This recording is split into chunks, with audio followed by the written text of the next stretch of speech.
ఈ దేశంలో కార్మికులు, కర్షకులు ప్రజా సంక్షేమం కోసానికి భారత కమ్యూనిస్ట్ పార్టీ ఈ దేశంలో ఏర్పడి 99 సంవత్సరాలు పూర్తి చేసుకొని 100వ సంవత్సరాలకు అడుగుపెట్టింది. భారతదేశ రాజకీయాలలో 100 సంవత్సరాలు పార్టీ పుట్టినప్పుడు పెట్టిన పేరుతోన ఏ సిద్ధాంతం కోసమైతే పోరాటం చేస్తామని చెప్పినామో ఆ సిద్ధాంతం ప్రాతిపదికగా 100 సంవత్సరాల రాత్రు రాజకీయ కార్యక్రమాలు కొనసాగించినటువంటి పార్టీ భారత కమ్యూనిస్ట్ పార్టీ సిపిఐ. ఈ దేశంలో తమ హక్కుల గురించి, తమ బాధల గురించి, తమకు రావాల్సినటువంటి సౌకర్యాల గురించి మాట్లాడలేనటువంటి ప్రజల పక్షాన వారి గొంతుకై నిలిచి మాట్లాడినటువంటి పార్టీ కమ్యూనిస్ట్ పార్టీ సిపిఐ మాత్రమే.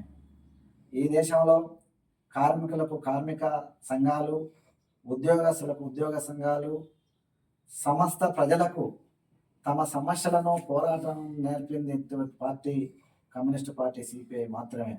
ఈరోజు సమస్యల కోసానికి సంఘాలు కట్టాలి, ఆందోళన చేయాలి, పోరాటాలు చేయాలని నేర్పినటువంటి ప్రప్రథమంగా నేర్పినటువంటి పార్టీ కమ్యూనిస్ట్ పార్టీ సిపిఐ మాత్రమే.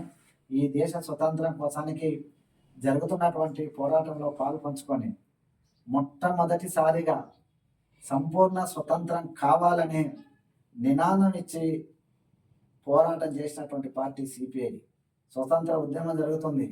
ఆ ఉద్యమ కాలంలో ఈ దేశానికి స్వతంత్రం కావాలన్నారు, కొంతమేరకు రాయితీలు కావాలన్నారు, అధికార బదిలీ కావాలన్నారు. కానీ అప్పటిదాకా కమ్యూనిస్ట్ పార్టీ పిలిపించే నా వరకు కూడా ఈ దేశానికి బ్రిటిష్ వాళ్ళ నుంచి పూర్తి సాగి సంపూర్ణ స్వతంత్రం కావాలని ఎవరు కూడా పిలుపివ్వలేదు.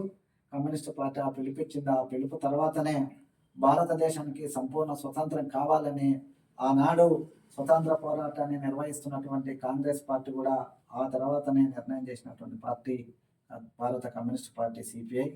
ఇది ఆనాటి నుంచి నేటి వరకు కూడా అనేక సమస్యల పైన వీరోచిత పోరాటాలు చేసి ఈ దేశంలో ఉన్నటువంటి సంస్థానాధీశులకు వ్యతిరేకంగా భారతదేశంలో సంస్థానాలు విలీనం కావాలని, అదేవిధంగా కార్మికుల హక్కులు కావాలని, బ్యాంకుల జాతీయకరణ కోసానికి, రాజభరణాల రద్దు కోసానికి, దున్నేవాడికే భూమి కోసానికి, బైరాన్లు మిగిలినటువంటి భూములను పేదలకు పంచాలని, భూ సంస్కరణ చట్టం కోసానికి, ఇళ్ళ స్థలాలు లేనటువంటి వాళ్ళకి ఇళ్ళ స్థలాల కోసానికి పోరాటం చేసినటువంటి ఏకైక పార్టీ సిపిఐ మాత్రమే. సిపిఐ పోరాటాల ఫలితంగానే భూ సంస్కరణలు వచ్చినాయి, బ్యాంకుల జాతీయకరణ జరిగింది, లేకపోతే పేద ప్రజలకు ఇళ్ళ స్థలాల స్కీమ్ వచ్చింది. దీన్నే కమ్యూనిస్ట్ పార్టీ ఎమర్జెన్సీలో ఇందిరాగాంధీకి సపోర్ట్ చేసిందని నిన్న మోసిన ప్రజల పక్షానికి ప్రజలకు అవసరమైనటువంటి అనేక విజయాలను సాధించింది కమ్యూనిస్ట్ పార్టీ సిపిఐ మాత్రమే. రాజభరణ రద్దు 1970లో ఇందిరాగాంధీకి సపోర్ట్ చేసినప్పుడు కమ్యూనిస్ట్ పార్టీ డిమాండ్ పెట్టి రాజభరణాలు రద్దు చేయించింది. అంతకుముందు ప్రైవేట్ రంగంలో ఉన్నటువంటి బ్యాంకులన్నిటిని కూడా ప్రభుత్వం స్వాధీనం చేసుకొని బ్యాంకుల జాతీయకరణకు పాటుపడ్డది. ఇళ్ళ స్థలాలు లేనటువంటి వాళ్ళకి ఇళ్ళ స్థలాలు ఇచ్చే స్కీమ్ తెప్పించింది. ఇల్లు కట్టుకోవడానికి ప్రభుత్వం నుంచి ఆర్థిక సాయం చేసేటువంటి స్కీమును కూడా ఆ సందర్భంలో తెప్పించింది. ఈ విజయాలు ఒక్క సిపిఐ వల్ల మాత్రమే ఈ దేశంలో అమలు జరిగిన సగర్వంగా చెప్పుకోవచ్చు.